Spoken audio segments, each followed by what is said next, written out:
ಇಲ್ಲಿ ನಾವು ಅವ್ರಿಗೋಸ್ಕರನೇ ತುಂಬಾ ಎಷ್ಟು ಅಂತಂದ್ರೆ ವರ್ಷಕ್ಕೂ ನಾನೇನೆ ಸರ್ 35,000ದಿಂದ 40,000 ರೂಪಾಯಿ ನಾನು ಮಂಡ್ಯದಲ್ಲಿ ಕಟ್ತಿದ್ದೆ ಸರ್. ಅಲ್ಲಿ ಏನು ಓದ್ತಿರ್ಲಿಲ್ಲ, ಅಲ್ಲಿ ಕ್ವಾಲಿಟಿನೂ ಇಲ್ಲ ಕ್ವಾಂಟಿಟಿನೂ ಇರ್ಲಿಲ್ಲ ಸರ್. ನನ್ನ ಮಗನಲ್ಲಿ ತುಂಬಾ ಬೇಜಾರಾಗೋದು. ನಾನು ಓದಾಗ ಪ್ರತಿ ಸಾರಿ ಏನಪ್ಪ ಏನ್ ಓದ್ತಾ ಇದೀಯ ಅಂತ ಕೇಳಿದ್ರೆ, ಅಮ್ಮ ನಾನು ಓದ್ತಾ ಇದ್ದೀನಿ ಅನ್ನೋನು ಒಂದ್ ಅಕ್ಷರನೂ ಬರ್ತಿರ್ಲಿಲ್ಲ ಸರ್. 1 ವೀಕ್ ಆಯ್ತು ನನ್ನ ಮಗ ಇಲ್ಲಿ ಅಡ್ಮಿಷನ್ ಮಾಡಿಸಿದೀನಿ, ಆದ್ರೂ ಕೂಡ 1 ವೀಕ್ ಗೆ ತುಂಬಾ ಬದಲಾವಣೆಗಳು ಕಾಣಿಸ್ತಾ ಇದೆ ಸರ್. ತುಂಬಾ ಅಂತಂದ್ರೆ ನನ್ಗೆ ನಿಜವಾಗ್ಲೂ ಖುಷಿ ಆಗ್ತಿದೆ. ಇಲ್ಲಿ BO ಆಫೀಸ್ ಇದೆ, ಸೊ ಹಾಗಾಗಿ ಕ್ವಾಲಿಟಿನೂ ಇದೆ ಕ್ವಾಂಟಿಟಿನೂ ಇದೆ. ಮತ್ತೆ ಟೀಚ್ ಆಗಿದ್ದಾರೆ ಸರ್. 5,000 ಬೇಕಾದ್ರೆ ಸರ್ ಇಲ್ಲಿ ಮಹಾ ಇಲ್ಲಿ ಸೌಲಭ್ಯಗಳು ಇಲ್ಲ.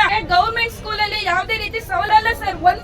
ಒಂದ್ ವರ್ಷ ಎಲ್ಲ ಕಂಪ್ಲೇಂಟ್ ಮಾಡೋದ್ರಿಂದ ಏನು ಪ್ರಯೋಜನ ಆಗಲ್ಲ ಸರ್. ನಮ್ಮ ಮಕ್ಳು ಭವಿಷ್ಯಕ್ಕೋಸ್ಕರ 1,000 ಅಲ್ಲ ಸರ್ 5,000 ಕೊಡೋಕು ನಾವ್ ರೆಡಿ ಆಗಿದ್ದೀವಿ ಅಂತ ನಾವ್ ಅನ್ಕೋಬೇಕು ಸರ್. ಯಾಕೆಂದ್ರೆ ಇಲ್ಲಿ ಸೆಕ್ಯೂರಿಟಿಗಳಿಗೆ ಮತ್ತೆ ಆಯಾಗಳಿಗೆ ಗೌರ್ಮೆಂಟ್ ಇಂದ ಯಾವ್ದೇ ಕಾರಣಕ್ಕೂ ದುಡ್ಡು ಬರಲ್ಲ ಸರ್. ಸೊ ಹಾಗಾಗಿ ನೀವು 1,000 ಕೊಡ್ಲೇಬೇಕು ಸರ್. ಯಾಕೆಂದ್ರೆ ಎಲ್ಲಾ ಟೀಚರ್ಸ್ ಗಳನ್ನು ಅವರು ಕೈಯಿಂದ ಕೊಡಲ್ಲ ಸರ್, ನೀವೇ ಕೊಡ್ಬೇಕು, ಪೋಷಕರೇ ಕೊಡ್ಬೇಕು. ನಮ್ಮ ಮಕ್ಳಿಗೋಸ್ಕರ ನಮ್ಮ ಚೆನ್ನಾಗಿರ್ಲಿ, ಡೆವಲಪ್ ಆಗ್ಲಿ.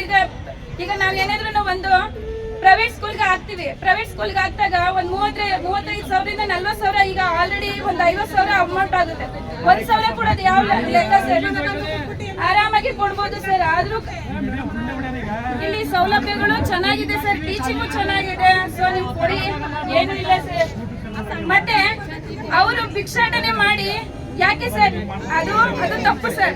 ಯಾವುದೇ ರೀತಿ ತಪ್ಪು ಸರ್. ಅದಕ್ಕೋಸ್ಕರ ಇಲ್ಲಿ ನಮ್ಮ ಮಕ್ಳಿಗೋಸ್ಕರ ನಾವೇ ಕಟ್ತೀವಿ.